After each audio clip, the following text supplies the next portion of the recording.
საქართველოში შობადობის მაჩვენებელი იზრდება, მოსახლეობის რაოდენობა კი კლებულობს. სტატისტიკის ეროვნული სამსახური 2015 წელს ქვეყანაში მცხოვრები მოსახლეობის რაოდენობრივ მაჩვენებელს აქვეყნებს. გასულ წელს საქართველოში მცხოვრები ადამიანების რიცხვი წინა წლის მაჩვენებელთან შედარებით 17%-ით არის შემცირებული. რას ფიქრობენ ექსპერტები და მოქალაქეები მოცემულ ციფრებთან დაკავშირებით? ქრისტინა ასლამაზაშვილი მუშაობდა თემაზე, რომელიც ახლა პირდაპირ ეთერში გაგვაცნობს მონაცემებს. ქრისტინა, საღამო მშვიდობისა, რამდენი ადამიანი ცხოვრობს, საინტერესოა დღეს ჩვენს ქვეყანაში და რამ გამოიწვია მოსახლეობის რაოდენობის შემცირება, რა ინფორმაცია გაქვს შენ?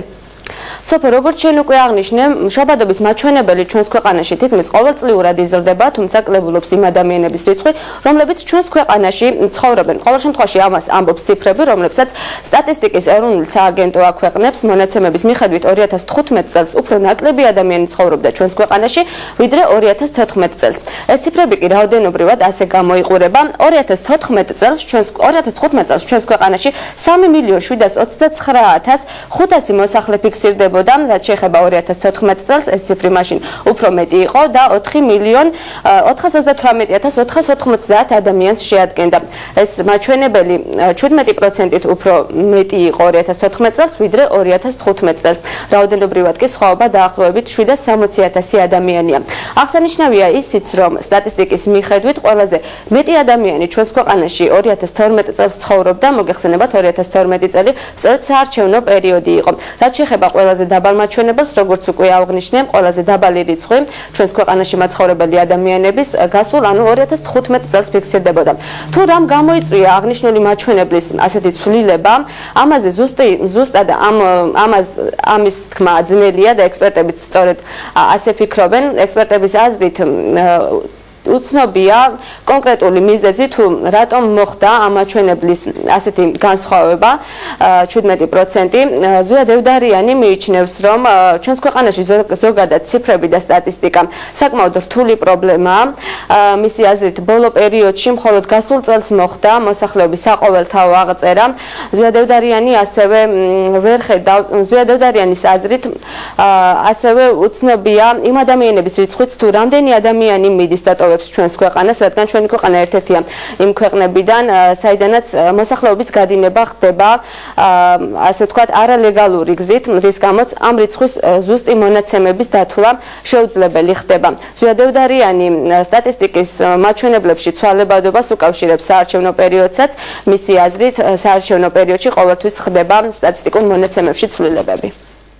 შაშანდე წლამდე თითქმის 10 წლის განმავლობაში არ იყო ჩატარებული საერთო ეროვნული გამოკითხვა, რომელიც ძირითადი მაორგანიზებელია სტატისტიკის ქვეყანაში და ეს მონაცემები დღემდე არ არის საბოლოოდ შეჯამებული, ნაწილ-ნაწილ ხდება მისი გამოქვეყნება, რომელიც საერთო ჯამში გვიქმნის ძალიან ესეთ არაზუსტ წარმოდგენას ქვეყანაში, მათ შორის მოსახლეობის რაოდენობასთან დაკავშირებით და რაც ყველაზე მნიშვნელოვანია იმაზე, თუ რა რაოდენობის ჩვენი მოქალაქე არის გასული სახელმწიფოს საზღვრებს გარეთ, ვინაიდან ამ ადამიანების მნიშვნელოვანი ნაწილი გასული არის არალეგალურად და ხშირად მათ შორის გამოკითხვის დროს, რა თქმა უნდა, ოჯახის წევრებიც თავს იკავებენ იმის ხაზგასმისგან, თუ სად არის წასული, არის თუ არა წასული და ასე შემდეგ. ანუ რეალურად იმ ადამიანების რაოდენობა, ვინც დატოვა სახელმწიფოს საზღვრები, მათი ციფრი ძალიან ძნელია, რომ ზუსტად იცოდე.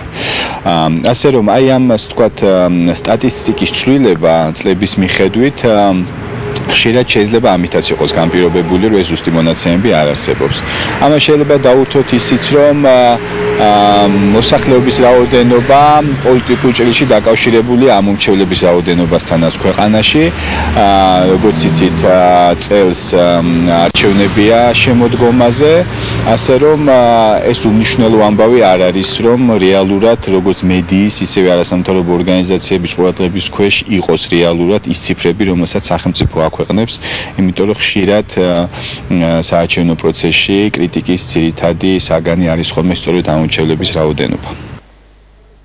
მსგავსი პოზიცია აქვს იქას აღმასრულებელ დირექტორს ინგა პაიჭაძესაც. მისი აზრით, სტატისტიკაში ცვლილებები პირდაპირ კავშირში არის თუ არა მიგრაციასთან, ამის თქმა რთულია, რადგან ზუსტი მონაცემები, როგორც უკვე აღნიშნე, მიგრაციასთან დაკავშირებით არ არსებობს, თუმცა ინგა პაიჭაძე მიგრაციის იმ სახეობაზე საუბრობს, რომელიც ბოლო პერიოდში განსაკუთრებით აქტუალური გახდა. მინდა ყურადღება გამომახვილო კიდევ მიგრაციის ერთ ტიპზე გარდა უცხოეთში წასული ქალებისა, რომლებიც ოჯახებს არჩენენ და ახალგაზრდებისა, არის კიდევ მიგრაციის ერთი ტიპი, ეს არის ეთნიკური უმცირესობების მიგრაცია. განსაკუთრებით შეეხება აზერბაიჯანულ და სომხურენოვან მოსახლეობას, სადაც ძალიან დიდია მამაკაცების გადინება უმეტესად, ახალგაზრდებისაც. გადინება მიგრაცია ხდება ერთად იმიტომ, რომ მოსახლეობის ეს ნაწილი არ ფლობს სახელმწიფო ენას, არ იღებენ აქ უმაღლეს განათლებას და შესაბამისად მათი კვალიფიციურ დასაქმების შანსი ნაკლებია, იმიტომ რომ არ გააჩნიათ შესაბამისი კომპეტენცია, ხოლო ის ბაზარი, რომელზეც ისინი წარმოადგენენ მუშა ხელს, არის უფრო დიდი რუსეთში, ამიტომ მათი ძირითადი გადინება ხდება რუსეთში და ძალიან ბევრი არის ესეთი ოჯახები, საიდანაც ოჯახის წევრები წასვლიან უშუალოდ რუსეთის ბაზარზე სამუშაოდ და თურქეთში კიდევ ეს აზერბაიჯანელ მოსახლეობას შეეხება. დღეს ჩვენ მოსახლეობის აზრით მოვისმინეთ, მოსახლეობა ფიქრობს, რომ ზემოთ მოცემული ციფრების მთავარი ფაქტორი ის არის, რომ ბოლო პერიოდში მოსახლეობა ქვეყნიდან მიდის და ქვეყანას ტოვებს, ხშირ შემთხვევაში ისინი უკეთესი საცხოვრებელი პირობების საძიებლად საზღვარგარეთ მიდიან და ამის მიზეზად ისინი ასახელებენ ჩვენს ქვეყანაში არსებულ მძიმე სოციალურ და ეკონომიკურ ფონს. გადის, იმიტომ გაჭირება არის, უქონლობა არის, ხალხი იძულებულია რომ წავიდეს. საშუალება არ არის, თორემ მეც მინდოდა წასვლა. იმიტომ მიდბის ხალხი, რა გააკეთონ, აქ სამსახური არ არის, სამსახურში ამცირებენ ხალხს. და გაჭირების გულისთვის ყველა იძულებულია რომ წავიდეს. ქვეყნიდან მიდიან უმეტესობა საზღვარგარეთ უმუშევრობის გამო. ტოვებენ ოჯახებს და მიდიან, იმიტომ არის შემცირებული. აი თქვენ გარშემო რამდენად არის ეს ფაქტები, ხშირ საცხოვრებელის ფაქტი? ძალიან ცოტა არის, თითქმის ყველა არის წასული საზღვარგარეთ. ჩემიდან. ძირითადად რომელ ქვეყნებში მიდიან და ესპანეთი, იტალია. მეტი არის ანაზღაურება და მაგით. 15 წელს, 2014 წელთან შედარებით ძალიან არის შევცვლებული მოსახლეობის რაოდენობა საქართველოში. თქვენს რამ გამოიწვია ეს? გაჭირვებამ და უბედურმა ცხოვრებამ, რამ გამოიწოდა, მაგრამ რომ აქ ისეთი პირობებია, სამუშაოს ვერ შოულობ, გაჭირვება არის და გაქცევაზეა ხალხი. ეკონომიური მდგომარეობის გამო ხალხს უჭირს და მაგიტომ და გარბისაკედან საქართველოს გარშემო დედა მყავს წასული, დედამთილი მყავს წასული. რა ვიცი, ახლობლები, სიყოლანი. ბევრია წასული აქედან. ბევრია წასული. ანუ საზღვარგარეთ მიდის ხალხი? მიდიოდა და მიდის ალბათ. აი რატომ მიდიან თქვენი აზრით რატომ წავიდნენ? წავიდნენ ჩვენები. ფულის გასაკეთებლად. მე მაყურებელს შევახსენებ, რომ საქსტატის ოფიციალური ინფორმაციის თანახმად 2015 წელს უფრო ნაკლები ადამიანი ცხოვრობდა საქართველოში ვიდრე წინა წელს და ეს მაჩვენებელი პროცენტულად ცვლილება დაახლოებით 17%-ს შეადგენს.